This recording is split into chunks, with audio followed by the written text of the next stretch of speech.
12 de fevereiro de 2020 marca o centenário de nascimento de Heleno de Freitas. Neste vídeo você acompanhará depoimentos de pessoas que estiveram com o craque, pessoas que testemunharam alguns fatos desta rápida passagem de Heleno de Freitas pelo planeta Terra. Também a escola onde ele estudou, o extinto Campo do Mangueira, onde ele atuou várias vezes. Aqui atrás, por exemplo, a casa onde Heleno de Freitas nasceu. O jornal Voz de São João, na sua edição de 15 de novembro de 1959, trazia a seguinte notícia, abre aspas, Heleno nasceu na chácara de propriedade da família, no bairro Cajangá, fecha aspas. Então, é esta casa aqui que você também observa de outros ângulos. Hoje aqui funciona a escola Dona Judite de Mendonça, mas em 1927 era aqui que Heleno começava os seus estudos, na escola Coronel José Braz, que depois se transferiu para a Praça Coronel José Braz em 1929. Isaltino Alves, o Tininho, o saudoso Tininho, que faleceu perto de completar 101 anos, vamos ouvi-lo num relato curioso com relação a um amigo que Heleno respeitava muito aqui na escola. O nome da professora? Madalena Ladeira, ele é do Raul Ladeira, sobrinha do Pérez. Onde era o campinho que vocês jogavam bola? Atrás da escola. Ele já era muito bravo naquela época? Era o gênio dele, ele tinha muito respeito do Agoré Pedro. Com ele não tirava farinha, não? Ah, não. Ele tinha respeito do Agoré. Era um verdadeiro atleta também. Com a morte do seu pai em 1933, Heleno muda-se para o Rio de Janeiro com a sua família, mãe e irmãos. Mas até 1933, era aqui neste local mais conhecido como Morro da Mangueira, que aconteciam as intermináveis peladas com seus amigos. Só não podia irritá-lo, porque a bola era dele e a pelada acabava. Agora eu estou no Parque de Exposição, onde até final dos anos 1960, existia aqui o campo do Mangueira Futebol Clube. Ao fundo você pode ver ali a Igreja Matriz. Então, neste local que nós vamos falar um pouquinho mais à frente, Heleno jogou várias vezes nesse campo com o combinado Guanabara ou defendendo o Mangueira de São João Nepomuceno. Mas em 1933, Heleno chega no Rio de Janeiro e começa a se destacar no futebol de praia, no Botafoguinho, que era um time comandado pelo Neném Prancha, um revelador de talentos. Em 1937 e 1938, Heleno vai para o Fluminense e nas Laranjeiras ele se apresenta como jogador de meio campo, como era aqui em São João Nepomuceno também. Nós vamos mostrar uma foto aí do Mangueira de 1935, onde Heleno aparece junto até com seus irmãos, né, o Heraldo e o Oscar. E lá no Fluminense, o treinador da época, o uruguaio Carlo Magno, adianta o Heleno para centroavante. Heleno chega ao Botafogo em 1939, mas em 1940 faz a sua estreia no Campeonato Carioca em 28 de abril, em São Januário, na vitória do Botafogo sobre o São Cristóvão pelo placar de 2-0. Heleno entra no intervalo da partida no lugar do artilheiro Carvalho Leite. A partida estava 0-0 e terminou 2-0 para o Botafogo com 2 gols do Heleno. Ali, Heleno decolava para ser o destaque do Botafogo durante os próximos 7 anos. Um fato histórico da carreira de Heleno de Freitas aconteceu em 1942. Ele foi o artilheiro do Campeonato Carioca com 28 gols. Marca nunca igualada por nenhum outro jogador que vestiu a camisa do Botafogo até os dias atuais. Vale se destacar que Heleno de Freitas teve sucessores, como Paulo Valentim, Amarildo, Quarentinha, Roberto Miranda, Jairzinho. O único que mais se aproximou de Heleno de Freitas foi Túlio Maravilha, ao marcar 27 gols no Campeonato Carioca de 1995. Em 1944, além de ser o principal jogador do Botafogo, Heleno tem a sua primeira convocação para a seleção brasileira. Em 1944 também acontece um jogo histórico entre Botafogo e Flamengo, que ficou caracterizado como o jogo do Senta. Botafogo venceu o Flamengo pelo placar de 5-2. Heleno marcou 2 gols nessa partida, sendo que no 5º gol houve uma dúvida se a bola tinha entrado ou não. E aí existem relatos que os jogadores do Flamengo assentaram-se em campo, aguardando o final da partida. Por isso, ficou caracterizado como o jogo do Senta.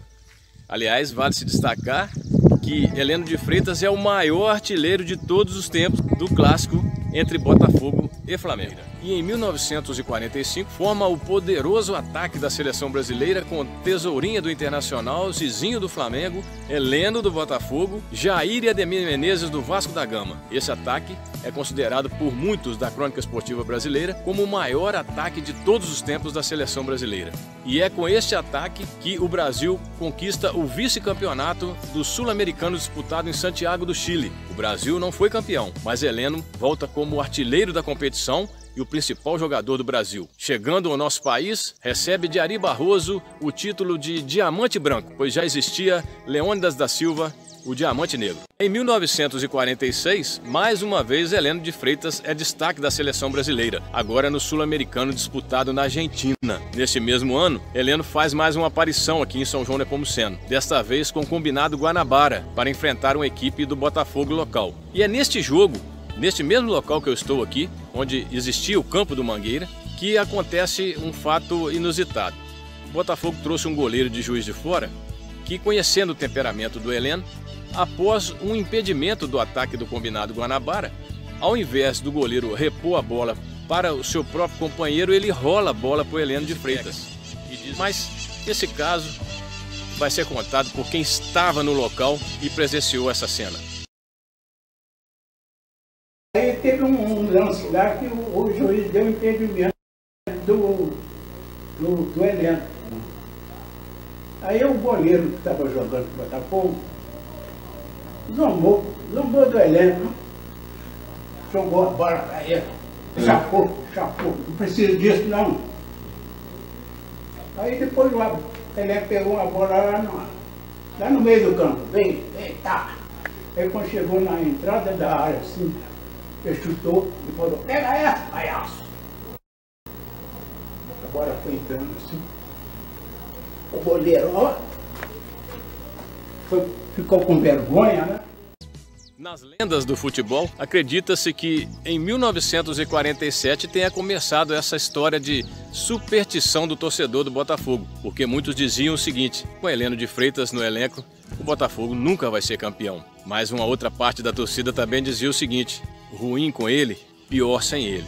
No final de 1947, o então presidente Carlito Rocha vende Heleno para o Boca Juniors da Argentina, na maior transação do futebol brasileiro até aquela data. Em 1949, Heleno retorna ao Brasil, vai defender o Vasco da Gama, que formava o Expresso da Vitória. A sua estreia aconteceu em 25 de maio, contra o Arsenal da Inglaterra. Heleno entrou no segundo tempo e o Vasco venceu por 1-0. A sua segunda apresentação com a camisa do Vasco da Gama aconteceu contra o Rapid Viena da Áustria. O Vasco ganhou por 5-0 e Heleno marcou 3 gols. Os outros 2 gols foram marcados por Ademir Menezes. Essa equipe do Vasco da Gama estreou contra o Bom Sucesso, vencendo pelo placar de 11-0. Heleno fez 2 gols e participou de outros 6. Essa equipe conquistou o título de campeão carioca de 1949. É o único título de campeão carioca que Heleno conquistou. Mas neste mesmo ano de 1949, antes de estrear no Vasco da Gama, Heleno recebe o convite de Ercílio Ferreira, o Bolote, que era um misto de prefeito, delegado, presidente e técnico do Mangueira. O Mangueira enfrentaria o temido Bom Sucesso do Rio de Janeiro e Heleno de Freitas viria para reforçar a equipe. Mas Bolote fez mais um pedido: traga mais alguns companheiros para reforçar ainda mais a equipe. E Heleno atendeu o pedido, trazendo o goleiro Matarazzo, o meio-campo Hamilton e o atacante Zezinho, que em 1952 foi artilheiro do Campeonato Carioca. E nessa partida acontece mais um fato curioso envolvendo o nome de Heleno de Freitas. O primeiro tempo terminou 0-0, jogo equilibrado, e o técnico Bolote resolve dar uma oportunidade ao goleiro Bezerra, promissor goleiro, para entrar no lugar do Matarazzo. Quem vai nos contar essa história em detalhes é quem esteve no local, quem foi testemunha deste fato. E o jogo no primeiro tempo foi 0-0. 0-0 estava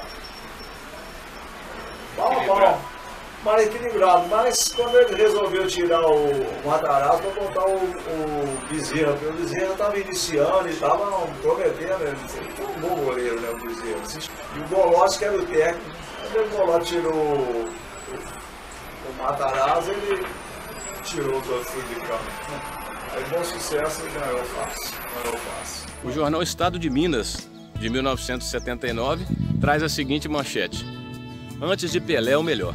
Se referindo a Heleno de Freitas. E o Heleno tinha um diferencial dos outros jogadores mesmo. O seu alfaiate era de Tico, que era o mesmo alfaiate do presidente Getúlio Vargas. Quando ele chegava na boate Vogue, o pianista austríaco Sacha Ruby parava tudo que estava tocando, dedilhar, mas folha serrar. Meu Coração Insensato era a música preferida do Heleno.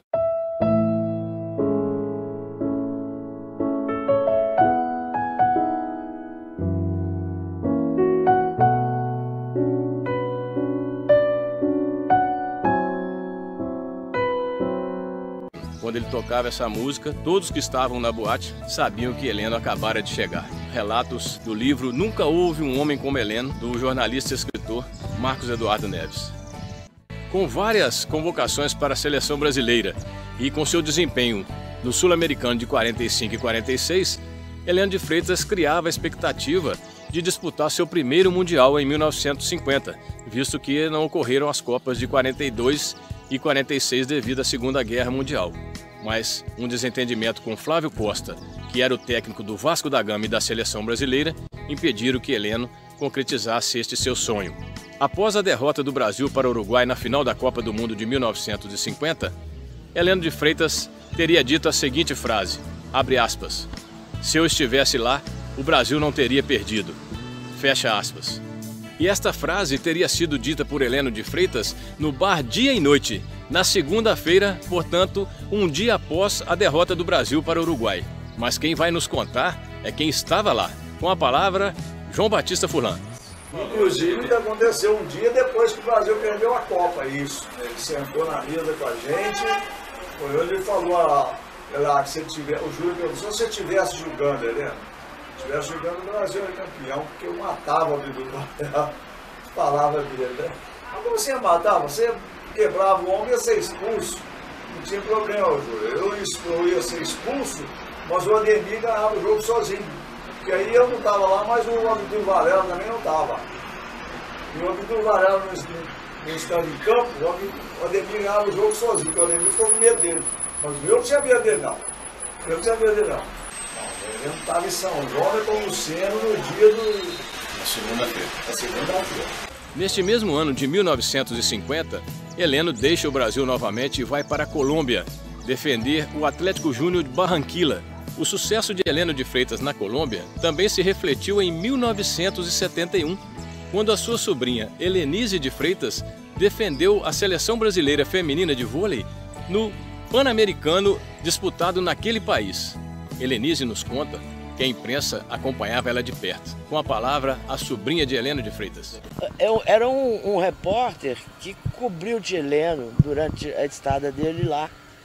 Então, como eu estava no áudio, né, saindo na mídia e tudo, ele me procurou para saber, contar alguma coisa do tio Heleno, né, me contar. Eu perguntei a eles muita coisa também. E ele me deu muitas fotos por conta disso, entendeu? Ele ficou acompanhando os jogos e me presenteou assim com muitas coisas. Eu achei aquilo assim muito legal da parte dele, entendeu? Foi muito bom. Retornando da Colômbia em 1951, Heleno tem uma rápida passagem pelo Santos, 1 ou 2 treinos, e desembarca no Rio de Janeiro para jogar no América. Heleno, em 4 de novembro de 1951, pisa no gramado do Maracanã como jogador profissional pela primeira e última vez e também veste a camisa do América pela primeira e única vez. Conforme relatos do livro Meio Século de Maracanã, ainda no vestiário, no aquecimento, se desentende com Dimas e no jogo, ainda no primeiro tempo, sai de campo expulso. Ali encerrava-se a carreira de glórias, de glamour e também de dramas de Heleno de Freitas. Neste ano de 1952, Heleno dividia-se entre Rio de Janeiro e São João Nepomuceno. E em uma das apresentações da Orquestra Eldorado na capital fluminense, os integrantes da orquestra encontram com Heleno, Dr. Heraldo e mais um amigo do Heleno em Copacabana e aproximam-se dos conterrâneos precisando de uma informação. E nessa oportunidade parece que Heleno não estava muito de bom humor. Quem nos conta esse fato é João Batista Furlan. Ele, na hora que o Júlia perguntou a ele uma formação lá, ele foi um pouco mal criado. Ele disse, não sabia não, sei não. Aí o doutor Heraldo falou, você sabe sim, seu mal criado, ele vai ensinar para os meninos aí. Ensina os meninos aí como é que faz aí. Aí mudou completamente, né? Foi educado, as pegou ônibus número tal, depois de tal lugar, vocês pegam o ônibus número tal e tal, você vai chegar lá, porque tinha muito respeito pelo Heraldo. O Heraldo fizesse assim para ele, baixava a cabeça dele, né? Acho que ele tinha respeito mais do Heraldo que os pais dele tivessem vivo. Fora do futebol profissional, Heleno de Freitas tem algumas aparições em São João Nepomuceno. Segundo Isaltino Alves, Heleno realiza 2 jogos com a camisa do Botafogo local. Enfrenta um time de Rio Novo, na cidade de Rio Novo, e um time de Guarani, também na vizinha cidade de Guarani. Uma de suas últimas apresentações em um campo de futebol foi em Rochedo de Minas, conforme relato de Sebastião Matos. Em Rochedo de Minas, eles enfrentaram o Guarani e a equipe venceu por 3-1, tendo 2 gols de Heleno e um do Sebastião Matos.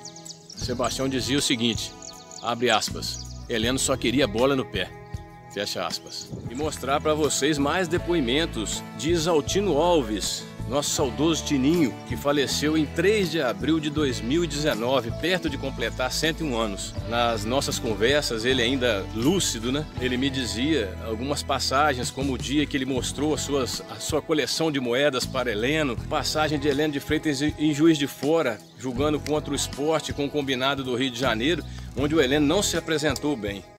O Heleno falou mesmo assim, deixa eu ver as pratinhas. Aí eu fui na mão dele. Mas logo eu pensei mesmo assim, fui na mão dele assim, eu pensei mesmo assim, acho que eu não vou ver essas pratas, mas já estava meio, né? Mas ele me devolveu e falou que tinha muito dinheiro estrangeiro. Então foi ele na primeira rua aqui, ó, a segunda na Putzarmento. Teve uma vez que ele veio em Juiz de Fora, trouxendo um esquete carioca, veio jogar aqui em Juiz de Fora. Esse dia o Heleno não fez nada. Tinha aquele pescoço. Você já viu falar no pescoço? Era jogador do Tupi, uma coisa assim. Ou do Sport. Ele tinha o pescoço assim. Ele era back. O Heleno não levou vantagem com ele. Em tudo o back tirava dele. Nesse jogo o Scratch Carioca perdeu de 2-0 aqui em Juiz de Fora. Eu estava lá. Com Heleno e tudo. Com Heleno. Em 1953, Heleno tem a sua primeira internação. Vai para uma clínica de repouso, mas não se recupera como devia. E em 1954 é internado em Barbacena, na clínica São Sebastião, de onde só sai em 8 de novembro de 1959 para ser sepultado aqui em São João Nepomuceno. Crônica Esportiva Brasileira foi representada por Ângelo Gomes, correspondente do Jornal dos Esportes do Rio de Janeiro, que na foto você observa com o terno escuro segurando a alça do lado direito do caixão de Heleno de Freitas. Foi o correspondente que veio aqui da Crônica Esportiva Brasileira a dar o seu último adeus a Heleno de Freitas. Ângelo Gomes, que acompanhou as glórias, o glamour e também os dramas de Heleno de Freitas, foi solidário neste último momento. E aqui eu dou minha pequena parcela de contribuição para que, junto com outras pessoas, não deixe que a história se perca. E aqui o nosso conterrâneo ilustre, Heleno de Freitas, também ficou lembrado por mim. Um abraço a todos vocês e obrigado por ter me acompanhado neste modesto documentário.